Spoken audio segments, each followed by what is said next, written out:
Thanks for joining us this week. I'm Nate Eaton, and today we are talking with some of the cast members, the founders of America's Top Buyer Roadshow. You may have gone to the Hampton Inn earlier this week and brought your stuff from the attic or Grandpa's old house to have these guys look at it. Well, they're here to tell us about the show and about their project. We have Brent Johns. He is the executive producer. Also, you host a little bit, don't you? Yes, I do. The show. And then we have the CEO, Jim Duke.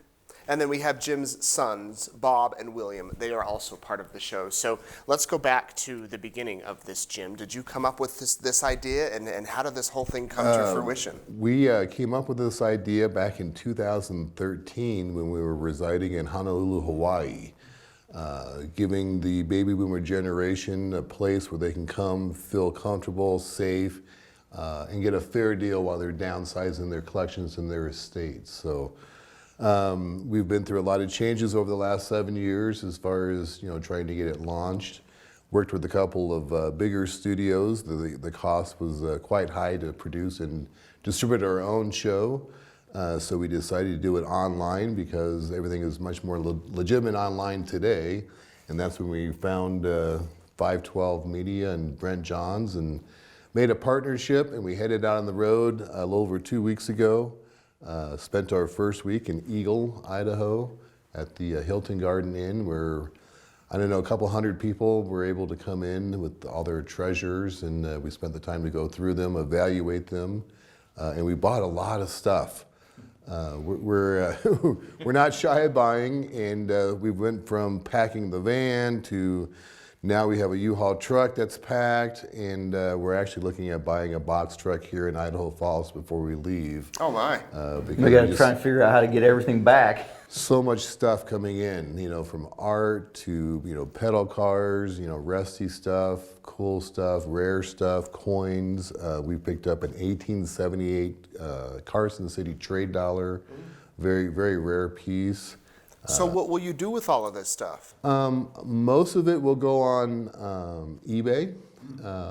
We now have 3 people that are in eBay department.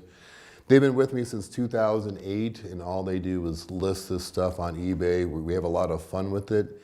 A little bit of a gambler. We start our auctions at 99 cents and let the auction process take its course. 7 days? 7-day auctions, Okay. No reserve. Sometimes people will get some great bargains, but at the same time, I think that the auction process on eBay works. And if you got good stuff, it'll bring good money. And if you've got stuff that isn't so good, we still need to move it. Yeah. If I was to hold stuff back and put a higher price on stuff, I would need a warehouse to put all this stuff, and we just want to keep it moving. So would you compare this kind of to Antique Roadshow? Not really. Antiques Roadshow is a great show. I love the show, but basically they're there to appraise and evaluate, tell the story, and that's their content. Whereas in us, we do a little bit more promoting the local area that we go to. Brent has done a great job of getting out there and finding the real cool, interesting stuff in all the areas that we've gone to so far. So you kind of tell the story behind the city where you're at. We tell the story behind the city, but we also buy the stuff. I mean, we put our money where our mouth is, and very lucky to have made the right contacts in the industry. There's nothing that I can't buy. Now, what did you do in your previous life? I mean, have you always been involved in? For 5 years, I was a national rare coin buyer, primarily for a couple of big outfits. I ran ads in newspapers from coast to coast and traveled consistently. Prior to that, I was in sales and marketing, advertising all my life. So I was in the corporate world, and I was really glad to be able to take that tie off and become a modern day treasure hunter and wear a t-shirt. And wear a t-shirt and flip-flops and work with my family and travel, meet cool people all the time. I get a history lesson every single day of the week. It's a lot of work. There's nothing that's worthwhile in this world that isn't. But I couldn't say I feel more blessed, especially being able to work with my boys, my family. And how many kids do you have? I have 4 altogether. My daughter still lives in Honolulu. I don't see her ever moving from there. But she was able to fly over for the Eagle event, and she will be catching up with us in December in Arizona for events. And then we're going over to Honolulu to film for a month in January. Oh, So cool. Very excited about that. And you'll see her on different episodes, and she's going to be doing a little bit of filming over there and doing some of the voiceover stuff for the show. And so that kind of is her being involved in as kind of a co-host of the show. Now, Brent, you have a background. You've done several of these shows, that people may know of on cable television and things like that. Mm-hmm. I've kind of known for really being a licensed drone pilot in the industry. I do a lot of other filming and stuff too, but things like Survivor and Gold Rush and Fixer Upper and Building Belushi and some of that stuff. Stuff that I've had the pleasure of working on. So it was kind of a natural fit as we discuss things. And like you said, you know, how much is it like Antiques Roadshow? And that's a part of it. But it's really the show is really the story of this family business, this family that is traveling around, this family of modern day treasure hunters. And a lot of it is about the adventure travel. It's getting from place to place, and what are the cool places in between, and then getting there. And once we're there, we're not only buying a lot of this stuff, but pumping tremendous amounts of money into the economy for those locations. And so some of what we do is we spotlight the local businesses that are there. We had the pleasure of going out to the Yellowstone restaurant and sitting down and breaking bread with the owners at the restaurant and really learning about their story and about their business, and doing a wide variety of different things, and really learning about the history of the area. We go into history museums. We went to the Fort Hall replica and filmed there. So it's not only just the buying event, but it's also about really educating people about the history of the area. And antiques, ultimately, all these gold coins and the different things they get, really is a part of history. And so being able to educate people about an area is really kind of neat. We get to learn a lot of stuff too, which is really cool. I mean, I'm originally from Boise, and I've lived here almost my entire life. I don't now. I reside in the Phoenix area, but I've been all over the state. But there's so much of the stuff that I still haven't done. I mean, living in Idaho for 40 some odd years, I had never been to the Fort Hall replica. I had never been there. So that was kind of nice to be able to go there and check it out and learn a little bit about the history of this part of the state. And to me, it's just absolutely fascinating, and to be able to share that with our viewers is really pretty neat. And how do you pick where you go to shoot, the cities that you are going to feature on the show? That's a good question. What we have to do is pull municipal codes and licensings and such, and get that booked out in advance. But basically, coming to Idaho, excuse me, I was talking to another individual that worked for another company that had done fairly well here. However, from 2008 to 2012, during the recession, I had teams of buyers out there. We were doing 20 cities a week. So we've actually done all of these cities in the past, and basically we're, from past knowledge, we're going back to cities that we knew that were fairly good for business. We had enough volume coming in. This is an expensive train to get rolling. So we need a volume of things coming in. We need a lot of stuff coming into the events that we can purchase, turn around and resell to overcome the expense of everything that we're doing. Oh, sure. So tell me, what's been the most unique find that you've seen in your career? In my career, an 1880 $5 banknote from the Bank of Ottawa, Canada, turned out to be one of 3 known to exist. One's in a museum, one was in a private collection. We couldn't get a read on it. A paper dress designed by Andy Warhol for the Campbell Soup Company. Oh, wow. Called the Campbell Super Dress. And there's just last week we picked up an 1840D $2.50 gold piece. There's less than 100 known to exist. We picked that up in Pocatello.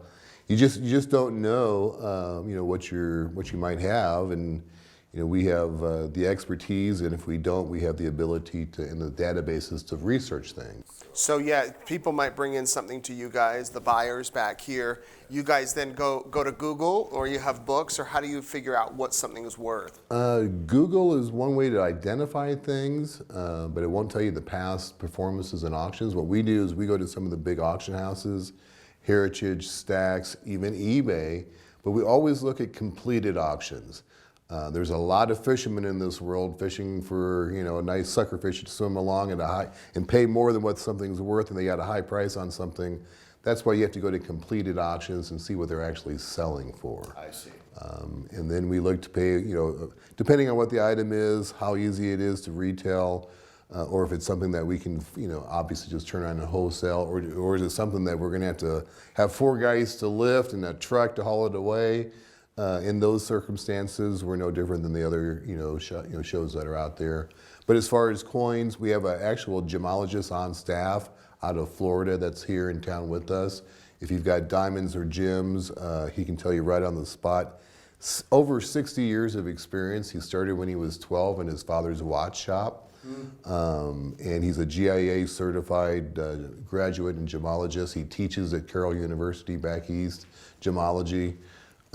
He's got a very different sense of humor, but he's a lot of fun to have around, and he really knows his stuff. That's the best thing. In the past, without a gemologist, I was kind of, we were buying them, but we weren't doing real well with diamonds. Now we have an expert. Joe Damp is my vintage guitar or musical instrument guy. Talk about a passion for the industry. The guy knows everything there is about musical instruments, guitars, amps. And when he's not working for me, he's scouring Craigslist, looking for people that have things that he can buy on his own. He's been doing this for quite a while. And all these guys are with you all? All these guys are with us. We have Joe and Maddie. We have another one, Maddie. Her last name is French. It is Maddie French. It's not French in nature, but it was very much a coincidence because we had planned these events before I hired my staff and before we contracted and partnered with Brent and 512 Media, and ended up coming up here and find out that 3 of the staff are from this area. Oh, wow. Do you guys go to like the Goodwill and little op shops around town, I have in the past, but now I do visit them in every town because I bring them a van of stuff that you drop stuff off. We drop a lot of stuff off at the Goodwill. You'll want to go to the Goodwill next week because they'll have a lot of cool new vintage items. We just get overloaded, and even sometimes when we buy stuff and pay for stuff, sometimes it doesn't merit taking it in the truck, bringing it to the eBay department, listing it, selling it online, brings $10, $20. It's better off going to Goodwill. And there's a lot of times where there's people bring in a whole bunch of stuff, and they really don't want to haul it back because they've spent the time going through all this stuff, bringing it in. They have it, and there's maybe say there's 30 different items, and Jim may really only want 4 or 5 of them, but he's very generous, and he'll just make an offer. I'll just buy all of it. And I'm he'll, a little crazy. Yeah, yeah. So he'll keep some of the stuff that he really wants. He knows he can move, but there's things that he does that just absolutely amazes me. We get things that come in. We bought a bunch of Beanie Babies in Pocatello, and every child that came in, he's like, "Would you like Beanie Babies?" And he's like giving the Beanie Babies out. But after you just bought them, So we love kids, Kids oh yeah, well yeah, he was getting breakfast one day someplace, and we had bought when we were in Eagle, we had bought a bunch of these old pocket watches. They were railroad edition pocket watches, and he saw a child who was wearing a train conductor hat and the handkerchief and the little bib overalls and stuff. And it was a train conductor. About 4 years old. Yeah, and so he's like, cute as a bug. He's like, "Hey, hold on a second." He goes out to the van and he grabs one of these railroad pocket watches and comes in, and every train conductor needs a pocket watch, and gave him a pocket watch, I mean, it's the greatest joy in the world to see a young child that light up. He will cherish that pocket watch as long as he lives. Oh, sure. I mean, he just lit up like a light. It was just great. His father was very appreciative, and we love doing those type of things. Are there things you don't want people to bring in? Glassware's tough. You're traveling, huge, bigger items, it's just tough. How about books? Older books can be very good, yes. And just like in any category, even though we say we're not real interested in glassware, there's some glassware that brings good money. Sure. So if you've got something rare, it's a different story. But big, just I guess common sense kind of plays a role in there. We're traveling. We've got another week to go. We got to get it back down to Arizona to get to the sales department. But I always say if I don't have to feed it and I don't have to clean up after it, I'll at least look at it. And I've done scenarios where I'll take stuff off people's hands because they need it gone, and I'll figure out what to do with it later. So. And from what I understand too, you guys want to know the story behind a lot of these items. You just don't want people to bring their junk to you. That's the gold mine of content for our show. Yeah. The stories behind the items, the history. And again, like Brent was saying earlier, the history of the area. We sell it all. We buy it and sell it all. All right, so everyone's going to want to know, when can I watch this? When can I see it? Is there a production schedule out yet? Is it set to be released? There is. We're a little off production schedule. We've been so busy doing stuff. So we've got a lot of content. We've got a lot of content. So it's been great. Originally, we were planning on the first one airing September 1st, which was a couple of days ago. That was going to be the Eagle one. So I think we're actually going to end up being like a week off of where we were. That's a pretty quick turnaround. So this isn't months away. No, that was the whole thing. I was trying to really get stuff to where I could, really get it out, about 2 weeks after we started. I just have to have the time to be able to shoot and edit. But while we're doing this, we not only have the event all day and we're talking to people and doing things, and I'm interviewing people. We're also going out in the evening time, and we're doing stuff like, going out to dinner at this restaurant, and we're filming there, and then we're doing stuff on, other days where we're, going out and filming things at different areas. And so it's just a tremendous amount of content that goes into it. But we really want to put out, a show that people are just absolutely going to love. It's just... it's exciting, it's fun. You see some of the neat stories of the history. We have people who come in and they'll tell us, this was my great-great-grandfather's violin. We find out it was handmade. We had a guy who brought in this marble collection. There were giant marbles that were from Germany back in the early 1700s. Some of them had been handed down from his great-great-great-great-grandfather, and now has over 400 of them.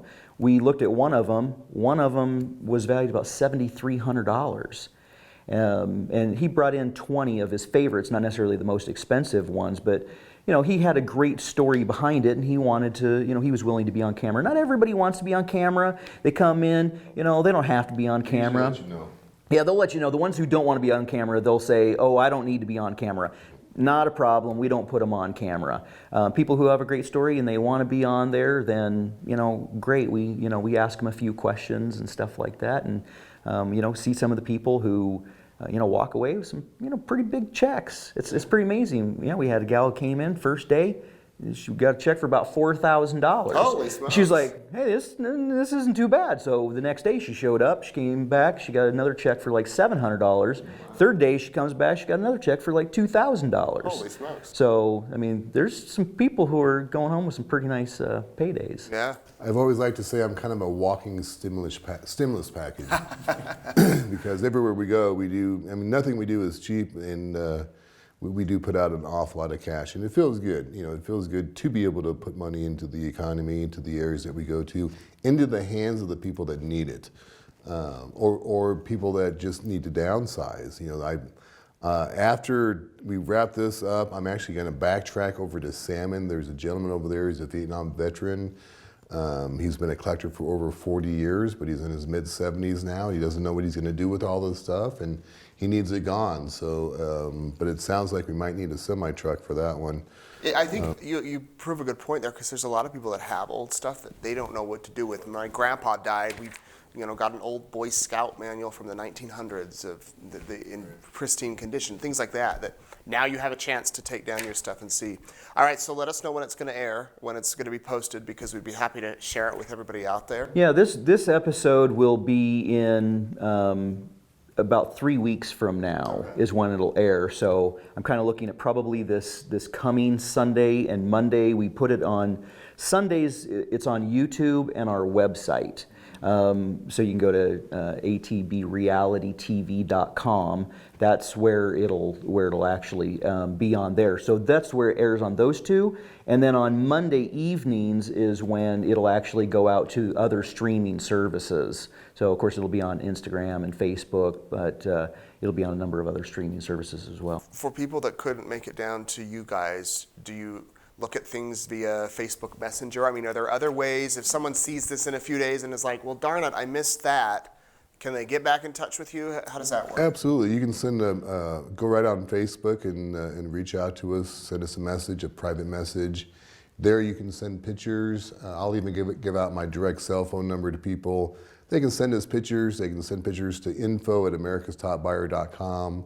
And we go through all of those daily, and we can get fairly close on figuring out what the value of something is from pictures.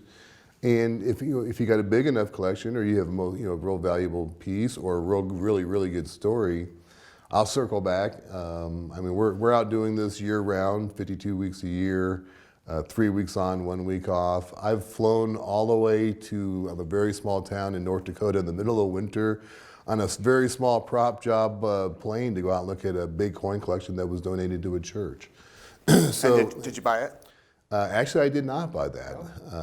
Yep, there was a whole committee involved with the lawyers and everything, and it was a process, and I wasn't going to go back another time. I was ready to do it then, but I couldn't justify going back again. Sure. But we have actually done events in every state in the union, including Alaska and Hawaii. We've sent buyers up more than once to Alaska. We love to repeat events in Hawaii. Hawaii is very good for us. But we will be coming to just about every state. And then the following year, we'll start repeating some of the towns that were financially successful for us. And well, hopefully you'll be back in Eastern Idaho. we would definitely be back next year about the same time. Okay, so keep that in mind. Thank you guys so much. Oh, thank you for having us. It's called America's Top Buyer Roadshow. We will put a link to the website down below, so you can click on their website, and that's where you can see the upcoming episode featuring maybe you or some of your friends. And we appreciate you all coming in. Enjoy your stay here. Thank you for watching. Have a good week.